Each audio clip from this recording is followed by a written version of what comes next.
Hey, I'm James, and welcome to Alternate Sides, a podcast about movies, parking, and a 25-year friendship.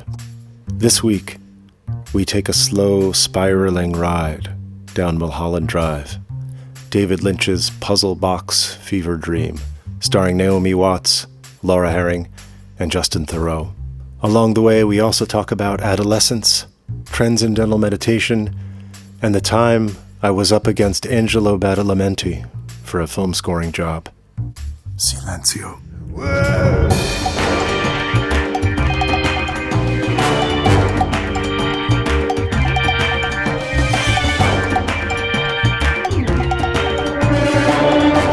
I'm just revving the engine a little bit. Because why? Is it because it's cold? It's not cold. Revving the engine, I think, helps. Okay, great. Well, no, you know why? Because just before we went away, I was going to give our friend was going to stay and move the car, do this stupid thing, alternate sides, because we were away for a week. The car does this weird thing where you start it and then it just shakes a bit. Yeah. Shakes. And then after it shakes for a while, all the lights come on. The check engine light, the cruise control, everything starts blinking and flashing. So then I was like, can't leave that for it's a fucking lemon. So I had to take it back to Terry. Oh, God. Come on now. Yeah. So Terry looked after the car. I bet he did. While we were in Spain. Anyway, much as I'd love to talk about your car again, we have more important things to talk to. I'm a bit sick. And I don't know if it's a coldy thing or an allergy thing. It's the springtime. It is the springtime. The trees are coming into leaf, like something almost being said, as the great poet Philip Larkin once wrote. And so I don't know if you can hear it in my voice, but I've got some kind of a coldy allergy mix. And what it meant, though, was that last night, it was a night of cross-hatched dreams. Ooh, they're perfect. Well, perfect, and having just watched this movie, it was really quite a night. And you know what else on top of it? There was a thunderstorm in the middle of the night. Nice. So I had these repeated flashes of strobes of lightning as I'm having this. Why don't you explain, in case I forget where you first described crosshatched dreams, which episode, but what that means? Crosshatched dreams. You describe what you mean by it. I specifically relate it to COVID.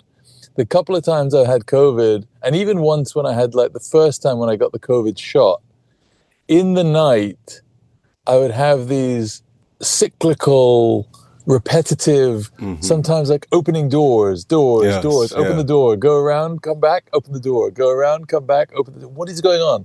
Windows, geometric shapes often that just keep interlocking out. No, stop. Interlocking. No.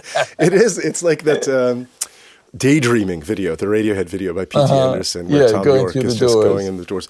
But it is repetitive, and it's like your brain is trying to solve a puzzle that keeps folding in on itself, which is, of course, perfect for this movie, which is a kind of cross-hatched dream in itself. That's right. Now, I texted you last night after I saw it to say I almost feel like I need to watch it again before we can talk about it. But then I thought, well, both of the people who will ever listen to this podcast will probably have only seen it once, and maybe having only seen it once is kind of the point. You've seen it a few times, right? Yeah, I've seen it a few times, but I remember I can relate to what you're saying because I saw it when it came out in the cinema, and I remember coming out, and I remember actually being quite annoyed because I didn't really get what was going on. Well, we talked about this in relation, I don't think it was in relation to The Elephant Man, but I think it came up in the Elephant Man conversation about Lynch and how each of us maybe had, in earlier days, held him to the standard of a normal narrative filmmaker, which is that it makes sense if we can just put the puzzle pieces together. Well, it's so tantalizing because it does feel like there is a puzzle to be solved. And I think there is. This one, now that I watch it, I'm much more, we'll get into it, but I'm much more confident about what I think is going on. The one that really still irks me, and I haven't really watched it in a while, is Lost Highway. Right. Because I feel that was the one where I felt like he would set up puzzles because they were cool, but with no real intent on either solving them himself or in us being able to solve them. So it just felt like, what if I have this little guy say, "Call me right now"? Like, yeah, but okay. And maybe, maybe there is like a Lacanian psychoanalysis Here he goes. version. I thought I was bad quoting poetry at 8:30 in the morning. Oh, we were talking about Lynch. It's not going to be too far from psychoanalysis. But maybe there is a world in which this makes sense, I guess. Why don't you give a little recap? Because I'm curious how this goes. Oh gosh, the recap. Yeah. I mean, it should be said also, in case anyone does hear this out of order, that we recently lost David Lynch. He recently passed away, which is a shame. No doubt. The recap, this is how I would try and describe it. It's sort of two stories. It's the story, the first half or 2/3 of the movie is pretty straight ahead in some ways. It's about this naive, almost bumpkin woman played by Naomi Watts, who arrives in Hollywood to try and make it as an actress. That's right. And she's staying at her aunt's house. And when she enters her aunt's house, her aunt's away on a holiday or something. Or no, she's away at work up in Vancouver. She's shooting a movie in Canada. Which is very she's good. shooting a movie. And that's something to talk about too, is the way that this movie depicts Hollywood is like, and the film industry is totally divorced from any, like obviously David Lynch knows what a Hollywood meeting looks like with producers or whatever, but that is not what we get here. So it is strange. But anyway, so there's a strange woman in this apartment, and we've seen the opening of the movie is this dark-haired woman who's in the back of a limo, who looks like she's about to be murdered by the driver, but there's a car accident, and she is the only survivor, and she escapes and seems to have amnesia and wanders into this house. And so then kind of the arc of what you would think is the movie is the sort of naive character, Naomi Watts, and this mysterious femme fatale type woman who doesn't remember her name, trying to figure out who she is. And it involves various things, but then the movie turns quite abruptly about 2/3 of the way through. I would guess it's later than that. When are you putting the turning point? Well, literally the turning point. When they get that key and they do the box, and then suddenly you're in the world of Diane Selwyn and not I think Betty. That's just the last 20 minutes of a 2.5-hour movie. Okay. I think. Maybe. It did feel late. So anyway, then suddenly you go into this other timeline, which it's not really a flashback. It's not really an alternate universe. It's sort of a weird multiverse echo in some ways. I do think of it mostly as a flashback. In fact, let me say this as I'm thinking it through as we go. In a way, I think that last 20 minutes is the reality. Yeah. And all the stuff we've seen is, listen to you, so confident. Yeah. Took you 4 times to watch it to get there, but it took me a while. You did well the first time. Actually, the story is a seedier, much darker story about this depressed woman, also played by Naomi Watts, and her lover, the dark-haired woman, who leaves her for this Hollywood director. Okay, go. Yeah, I think I agree with all of that. I think that the Diane Selwyn character is the real Naomi Watts. And I think everything that we've seen is a fantasy. Of hers. It's her dream as she is dying. Basically, Diane Selwyn is this woman who comes to Hollywood and fails. Right. To make it in Hollywood. She has the normal Hollywood story. She goes out there and if she fails and she falls in love with this woman she's jealous of, who has success and who ends up with the fancy Hollywood director, ends up getting the big parts. And she's so racked with jealousy and then she hires a hit on her. Right. She wants to have her murdered and then she can't stand what she's done and so she kills herself. Oh, and so the fantasy is that actually the brunette gets away and isn't killed. Is that like a wish fulfillment that actually... Yeah, so it sort of turns back. I haven't actually killed her. She's escaped. But all like in a dream, all the elements of reality get jumbled back in to the narrative, right? So the waitresses, everyone changes names, and they all look sort of similar. All of these blonde women with the short hair, that's right, interchangeable. Yeah. One thing I read was that, and I didn't want to read too much about it. I read nothing about it before going in, but was that it started as a pilot originally. I guess they shot some of it. Right. Yeah, he wanted to do another Twin Peaks. Well, the first part of the movie, I thought, this is kind of bad. This is like so corny. Well, it's like even the way that she says, "Why are you so? We don't stop here." It's so he's playing on again. It's like when you see Naomi Watts do that exact same scene in reality, it works. It doesn't seem corny.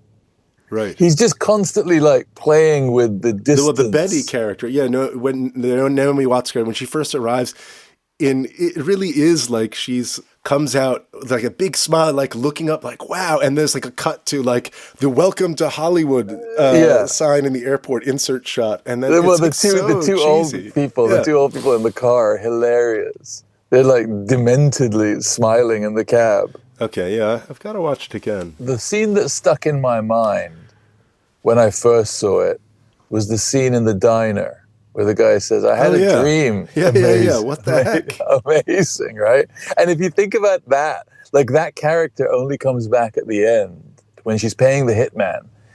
She sees that guy. And so in her dream, this gets turned around. So that guy is talking about darkness. Right. Oh, wow. And there's a darkness here. Wow, this is much more skillfully done than I thought at first. and obviously he talks about, the dark. I saw this darkness in the back, and I went, and then they go out to the back. They go past the payphone, which again plays in. Right. Again, it's all like loops in on itself.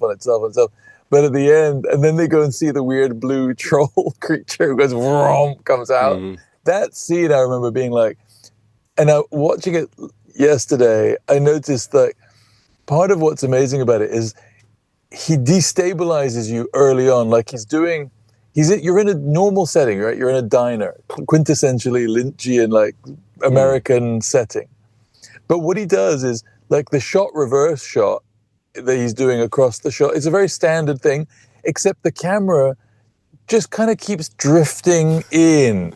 Like, so instead of it just being, even if it was handheld, it would kind of hold one on a shoulder, but it keeps moving towards, like it keeps moving from being an objective view to a subjective view and away. Oh, right. And it keeps doing this thing. Oh, wow. And so you as the viewer are like, what? Also, the editing, the editing is weirdly stilted. Like they'll do a reverse shot, like a reaction, where somebody is just not reacting, and it just throws off the sense of conversation and makes it really weird. The thing is with Lynch was just so good. He understood the language so well.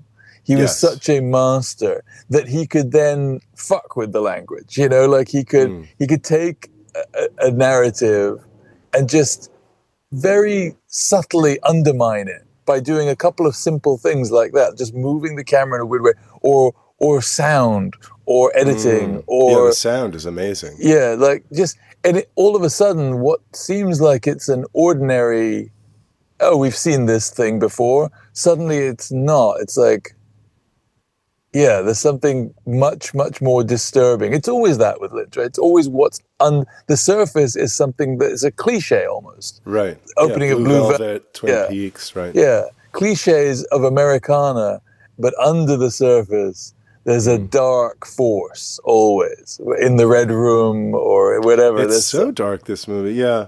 And he's of course, he was always about the idea and the image and the idea. And we've talked many times, you and I, about the moment in episode 2 of Twin Peaks where Bob climbs over the sofa toward the camera, and how somehow that's just some, I don't know, archetypal or something. It's so scary. Yeah. Very powerful image.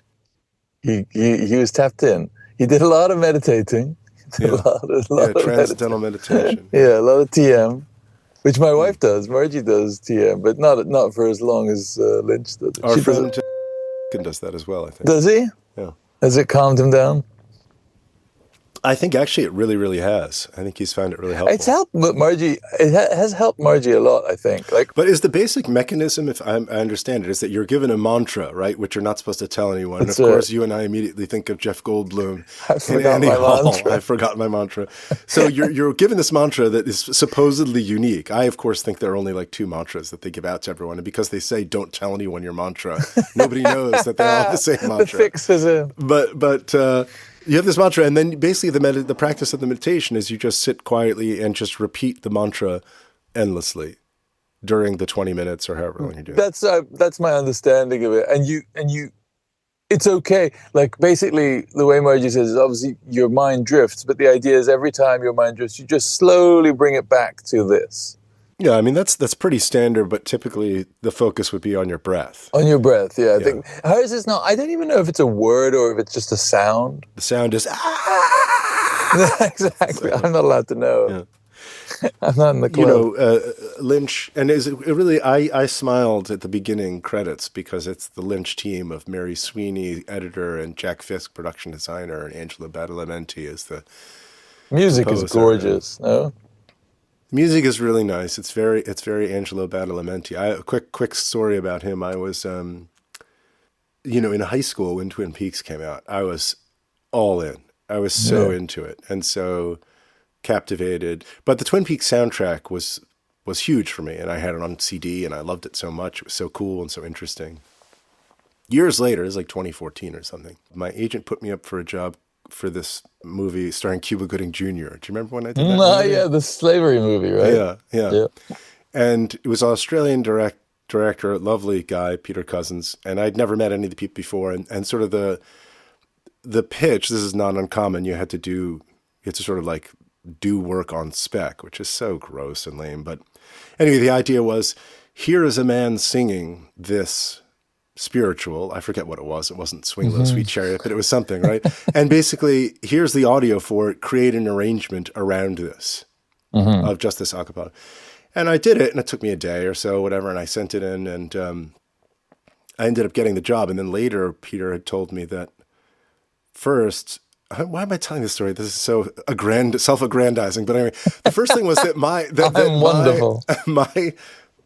I got mine back more quickly than anyone else. And also mine was much better than everyone else, he said, or at least much more what they were looking for. I should put it that way. But one of the other people who was up for it, I later learned, was Angelo Badalamenti. So I had this incredibly gratifying moment of having beaten him out for a composing job, one of my early heroes as a composer. Surely they didn't make Angelo put in a little pitch. I remember hearing recently an interview with John Williams where he said he created the Spec Hedwig's theme on Spec for Harry Potter. John Williams. What? Now, I don't know if they said, we're not going to give you the job until you can show us that you're up for it. Or whether he just said, let me just put something together and I'll hire out the Skywalker Studios for the day and get the orchestra and my orchestra. Yeah, because I do like that it says music composed and conducted by Angelo Badalamenti. Anyway, so for us to talk about specific scenes or whatever is probably boring, but to listen to. But there is a scene in which this... Isn't that kind of what we do? I guess so. The bumpkin character, the ingenue character of the Naomi Watts as the naive Betty goes on this audition, which is, I almost want to hear you describe it because it's so good. It's so good. Well, first of all, you see her do the practice, doing the lines with... It's a scene in probably a terrible movie, I think. Yeah, it's just like a soap opera or something. Right, yeah, where the Naomi Watts character, I guess, is having an affair with like one of her dad's friends or something. Yeah. And it's a confrontation of like, you son of a bitch, my parents, you get out of here, whatever, I'll kill you, And she runs it through with the femme fatale, nameless woman. That's what I love. Yeah, what I love about it is that you get to see the two versions. You get to see the really bad, like making fun of it, kind of. She does a histrionic version, which is she does it well, I have to say, that version of the scene. But then she goes into the audition and suddenly it becomes this like... Well, it's a totally different scene. Yeah, very kind of like sexy, intimate, like unnerving, and the director is this old dude. The guy that she's playing against is like this classic guy who's been in LA forever, like bronzed, leathery skin, just like probably just so. He calls her something like, "Oh my god." And he wants to play it real close. So he calls her in right next to her. It's just so gross. Terrible. So gross. No, it's fantastic. And the director, it's not real until it's real. That's right. Which is kind of actually the movie, if you think about it. It's kind of Mulholland Drive. It's not real until Right. it's real. Every person in that room is amazing. And then the casting director takes her off to the set of the kind of the big Adam Kirshner, is that his name? Whatever his name is. Justin Theroux's movie. And of course they lock eye. Again, it's fantasy. Like every Hollywood dream, right? That I will walk on set and the director will turn around and look at me and our eyes will meet. Right. And he'll know that I am the one. Right. It's very sad, Hollywood. It's very sad. That's why I got out. Well, I mean, we never were really in Hollywood, but yeah. No, that's not true. I guess we did spent a couple of days driving around in a Mercedes. That was fun. Yeah, we had some great meetings. I was telling the story actually to my kids the other day. Huh? This guy almost fucking came right up my butt. Jesus. Edit that out. In the car. I told my kids the story about how when we were repped by CAA and our agent, when we were brand new with our agent, he took us to lunch and I ordered a salad for the appetizer and a salad for the main course without realizing it. This is lessons in how not to take a meeting from Dad. I think that's in the end why it didn't work out. That's what it was. Yeah. It was the two salads. I took these guys out to lunch. I don't know about these guys. I think we gotta move on. It wasn't really listed on the menu as a salad as such, as I recall. But so David Lynch apparently in the DVD release put 10 clues, a list of 10 clues. I guarantee that his clues are not really clues. Well, let me just scan through them here. Can you hear the title of the film that Adam Kesher is auditioning actresses for? Is it mentioned again? An accident is a terrible event. Notice the location of the accident. Who gives a key and why? Notice the robe, the ashtray, the coffee cup. What is felt, realized, and gathered at the Club Silencio? We should talk about that scene. The whole thing of the club, which is so good because it's a club which is all fake. It's all tape. Right. There's no live performance here. And they just keep saying, and yet the performance begins.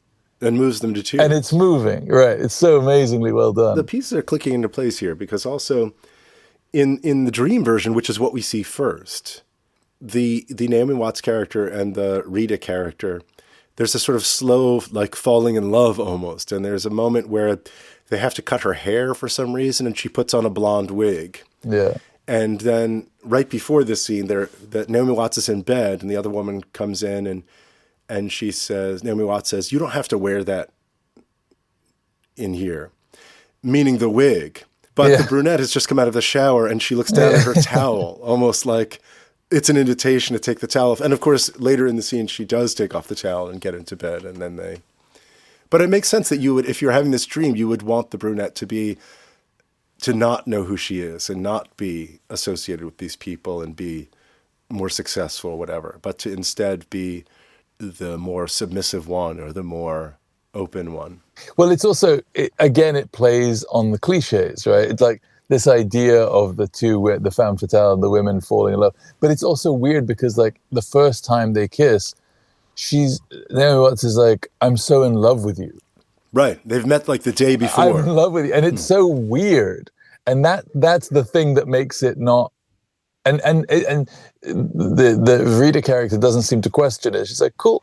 Like, right. My suspicion is that Lynch's idea was to do the first bit of this, whatever, 90 minutes, 2 hours of this movie. Mm-hmm. And then we would never have gotten in the TV show to the real Betty. There would have been like an alternate world where we would have a glimpse of it. Right. And it would have been like Twin Peaks, impossible to pull the threads out. And he would have just gone deeper and deeper and deeper into the crazy world. There would have just been scenes like the Silencio Club would have become a place where things happen. The weird little dwarf guy who seems to pull the straight, or the cowboy. Like all these characters would have become, like, had roles to play in an ongoing series, and he would have just enjoyed this world. And I don't think he would have, but I think making it into a film, in a way, forced him to present at least some of the answers. Right. in this narrative form, in a closed narrative of 2.5 hours or whatever. You know, one of the things about Lynch, he's just somebody you want to have around. And I didn't love everything that he did. And I don't really love his artwork, his visual art. But he's just such a unique figure and so committed to being an artist. You know, that's like so admirable to me, the people who really are just like committed like that, you know? Oh, here comes the street sweeper. Better move. I could hear the car starting up. He's not even trying to come down. He's not giving me a chance. What the fuck? You signal? I mean, what? Yeah. He just cut everyone off. What an idiot. What happened? You just went down the middle of the street? Me and the guy behind were trying to move, and he literally just cut us off and was like, no, I'm going ahead of you. Oh. Well, that's a shame. I mean, you won't get the ticket, and also the street won't be cleaned. But the street's fine. It's a fucking joke. It's a cash grab. It is a cash grab. It's a total nonsense. It is a nonsense. Yes, what we're saying, Lynch. Yeah, it's also like taking something like a studio's power or influence over the artist, right? And that's, again, as corny and as cliche a story as Hollywood itself, really. His version of that, which is this room with like two people, and then the espresso, which one should we try? Let's try the next one down. He won't like it. They bring the espresso, napkin. Right, and then the director's got the golf club. He's got the golf club. He drinks the espresso, doesn't swallow, but doesn't spit it out in disgust either. It's so strange. That's the thing. That's the perfect Lynch, kind of like with his tongue, kind of like dribbles it out onto the napkin. Almost, it's like a chemistry experiment. Like that's Lynch. Like he takes something that we all understand and just goes, just totally distorts it into this other weird thing that we still you can't separate from the thing that it is, which is basically them saying, you need to hire this person, and him going, no, I want to have creative control. I want to hire the person I want. And then call the guy, the dwarf in the room with the phone and the like, what the fuck? It's a very funny way to think of the studio system. It's funny because as I was watching this in our house, Molly was upstairs watching The Studio, the new. Oh yeah, have you watched any of that? Well, I watched part of it last night because there's a whole episode that centers around Ron Howard. Oh, I haven't seen that one yet. The third one. Molly has worked with a few times, and the idea, and he was a lovely, lovely man, and has a reputation of being that. Yeah. But in this episode, he's kind of like the whole thing of the episode is Seth Rogen as the head of the studio is afraid to give Ron Howard a note that the movie is too long, and and they tiptoe around him, and then Ron Howard ends up having. Scorsese is in the first one of those, and he's very good. He's very funny. The thing, it's not as funny as I thought it would be, but maybe it will get there. It also, they keep doing everything in a oneer, and as a result, though, their oneers are deeply unsatisfying to me compared to like Adolescence, which we could talk about, whose oneers are beautifully choreographed and intricate and work, and you don't feel this thing. Yeah. The thing in the Seth Rogen thing is they keep doing swish pans back and forth, when people are talking. If you're doing that, you failed. Like your oneer is not working. Right. The whole point is you could maybe do it once, but you can't just. A oneer meaning an extended single take with no cuts. And yes. So the Netflix series Adolescence recently came out, and there are 4 episodes. Each one is basically an hour long of a single take, and it is mind-boggling. Those are amazingly choreographed. At one point, the camera takes off. The second one, right? It goes into the sky. It gets on a drone. Right. And there's another one where they're going through the house, and then it sort of ends up on the car, and then the car pulls away, and you're going they mount it to the hood of the car, and there's a whole police raid on a house that you see. That's and amazing. They're not. I originally, as I was watching it, I was amazed, and then I thought, okay, is this probably like a couple of 10 to 15 minute things, and they're doing the CGI. The stitch, no. Yeah, no on stitch. the swish pan, they'll stitch it on the... But no, apparently they shot each episode 10 times and just picked the best one. Yeah. As a feat of filmmaking and acting, it is really incredible. It's great. It's really great. Devastating. Also beautifully written. It's just all around brilliant. Yeah. Brilliant. Brilliant, innit? It's time to pivot to movies from 2002. Is this our last of the season? This is the last of the grand season. Finale? The grand finale. Is there any other kind? I love it. 2002. Yes, the end of another decade. 2001, 2002. 2002 is the year that we moved to London. Is that right? 2002. Yeah. Some good movies from 2002. I think I know which one you're going to pick, but it's not going to be it's not a gimme, I don't think. But very, very briefly, some movies from the year 2002 that I have seen. The Bourne Identity. Wow. That's been going a long, long time. Catch Me If You Can. Spider-Man. I think the Sam Raimi, Tobey Maguire one, the first one of those. Mm-hmm. Punch Drunk Love. Oh, it's so good. Love that movie. About a Boy, which I actually like a lot. Mm-hmm. Hugh Grant... what's his name? Who's now? Nicholas Hoult and Toni Collette. Always very good, Toni Collette. Yeah. Adaptation. Oh, yeah. Very good. 25th Hour. Uh-huh. Talk to Her. Oh, I can't believe you've seen that one, because that is probably my favorite Almodovar film. And having just been in Spain, Almodovar makes a lot more sense when you go to Spain. A few sequels. All the second of the series, I think. Harry Potter and the Chamber of Secrets, Lord of the Rings, The Two Towers, and Star Wars Attack of the Clones. Actually, I don't think I've ever seen Attack of the Clones, but... Oh, here comes the traffic warden. He's walking toward you? He's given someone a ticket, but I think that's because they're not in the car. Oh, this Subaru just pulled out. Didn't want to have anything to do with it. Oh. He's given the Telluride a ticket, but I don't think there's anyone in the Telluride. How many cars ahead of you? Just the next one.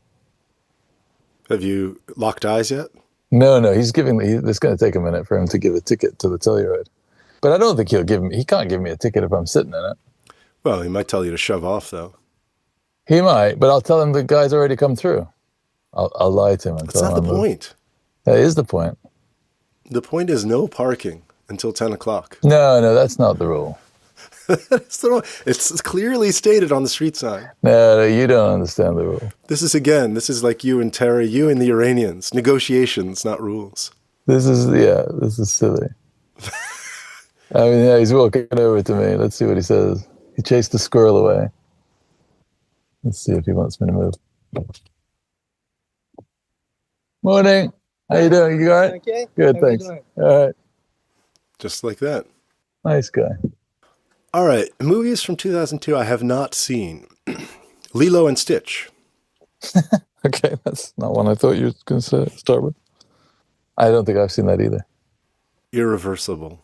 Fuck, I could not watch that again. Oh my God. So that almost put me in a hospital, that movie. It's so fucking dark, so grim, so violent. Oh my God, so violent. Jesus. City of God.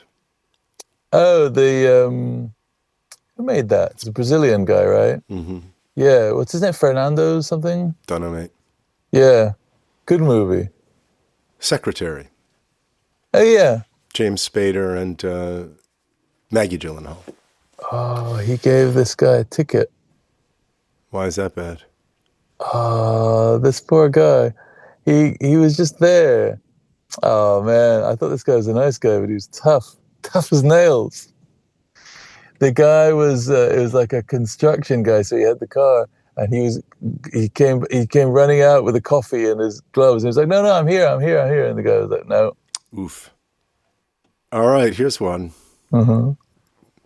Minority Report. Oh, yes, 100%. Finally, we get to do Spielberg. That's the one I figured you would pick. Definitely, I love that movie. Maybe maybe my favorite Spielberg movie. We'll see what else. There's some more here. The Pianist. The Adrian Brody one? Hmm. Ah, okay. Gangs of New York. You've never seen Gangs of New York? You've never seen a lot of Scorsese. You haven't seen Casino? You haven't seen Gangs of New York? I think the last Scorsese I saw was Cape Fear. So ridiculous. What are you talking about? It's like 25 years ago. Are you serious? Well, I've never seen The Departed or Shutter Island. You've never seen The Departed? No. How have you missed these? These are like popcorn movies. These are not too scary. These are stupid popcorn movies. Oh, I don't like that. No, because doesn't Leo DiCaprio gets killed and then Matt Damon gets shot at the end? Of course, I've seen the last.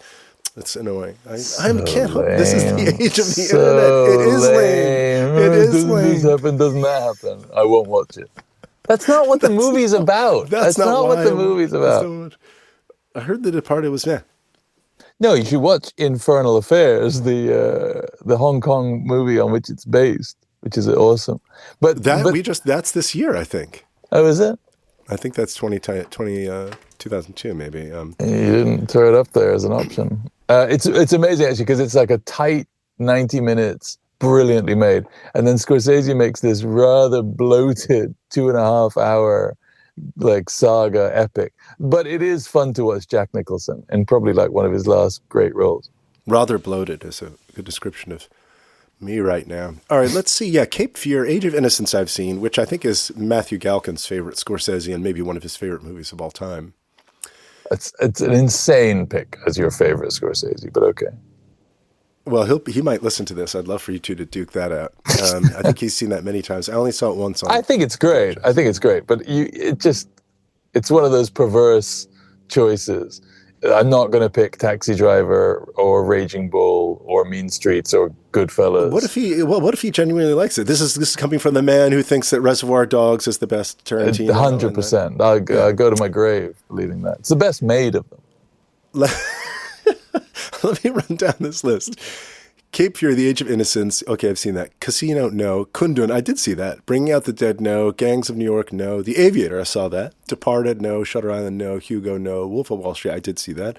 Silence, no. Irishman, no. Killers of the Flower Moon, no. The Silence is the sleeper in that group. I think that in years to come, The Silence will get re-looked at. I believe it's called Silence. Oh, it's not The Silence. Andrew Garfield, Adam Driver, huh? I think it's a really, because it's Scorsese doing religion, which is always fun. But it's got some really beautiful, beautiful sequences in it. Okay, Signs, the M. Night Shyamalan movie. Signs, yeah, Pants. 8 Mile, Panic Room. Hang on one sec, you're going too fast. 8 Mile is good, yeah. A Panic Room is Fincher. That's fun. You've never seen that? You'd like that movie. Too scary. Insomnia. The Nolan or the original? The Nolan. Okay. The Hours. I've been wanting to rewatch The Hours, actually. I don't think it can beat Minority Report, but it's really good. Russian Ark, speaking of oneers. One of the granddaddies of the oneer. Yeah. And finally, My Big Fat Greek Wedding. I don't think I've ever seen My Big Fat Greek Wedding. So it's got to be Minority Report, right? No doubt about it. We've been talking about it. We have never done a Spielberg, right? And you should, I think it probably goes without saying, but you're rather ambivalent about Spielberg, I think, in some ways. I think we can talk lots about this next have week. Mixed feelings. I do. Mixed feelings over mixed drinks. Movies for children is once, I think, how you described his work. This is one of the good ones. Say what you will about Spielberg, but to do Jurassic Park and Schindler's List in 1 year is a pretty incredible feat. And those are probably two of the movies he'll be remembered for. All right. I have to go to the doctor this afternoon. I got to see my doctor at 2:00. As a general meeting, or because you've got general meeting? No, it's a general with my doctor. It's a general with my doctor. Just checking in, just making sure everything's okay. Is that right? Okay, good. Yeah, no, it's gout. My gout issues. I gotta go. Speaking of douchebags, it's because of your diet you're like a Hogarth engraving with your goose and your red wine. I don't eat any goose. That's the last time I ate goose or foie gras. No. I live a very Spartan mix. I did eat the food in Spain is fucking awesome. I gotta say, I love not just the food, but I like the way they do it. When do you go to dinner? When did you go? Like the first sitting you could reserve was like 8:30 p.m. That's the earliest dinner. That's the first. If you show up at 8:30, they're literally like unprepared. They're like, "Whoa, why are you here? We're just getting started." Yeah, like, that's where you belong. I love it. My I really sister love it. Margie called me yesterday, and she said she was going to dinner. They had a 5:15 table. I hate that. I really. 4 librarians going to dinner at 5:15. I just find it so sad. There's something about an early dinner like that just makes me think. It's not early. What's the point? Like, just kill yourself. Just fucking kill yourself. 5:15 is a little early for me. Like, to just get it out of the way, get it done and go to bed. Go home and go to bed. That's all everyone wants. I just want this to be over so I can go home and go to bed. Fuck. Like, the whole point is this. This is the thing. Like, you're supposed to hang out at 7:30, let's have a drink. This is where you and I part ways. Yeah, I think if you said we're going to go to dinner and we're going to go to dinner at 8 and we won't finish until 11 and it's going to be a good time and great food, I'd be a little, really? Is that terrible? That makes me so lame, doesn't it? So lame. I don't know. I still have work to do. Yeah, you gotta embrace the thing itself. Lean in, huh? Lean in. This is like when you get high. You can't take the gummy and then try and resist it. No, what's the point? What's the point of resisting it? Dennis, my Peloton yoga instructor, said to me... The sentence that should never, ever, ever be said in public. Said to me the other day, if you can't get out of it, get into it. Mm-hmm. Which I thought was quite good. Good for a Peloton instructor who's probably an AI. Yeah, I don't know. I wish I could lean in a little bit more to stuff like that. Dinner with friends, for example. Yeah, these really hard things. I don't know why it's so... No, I have a great time. I go out and I have a good time. All right, well, so long, mate. All right. Cheers, mate.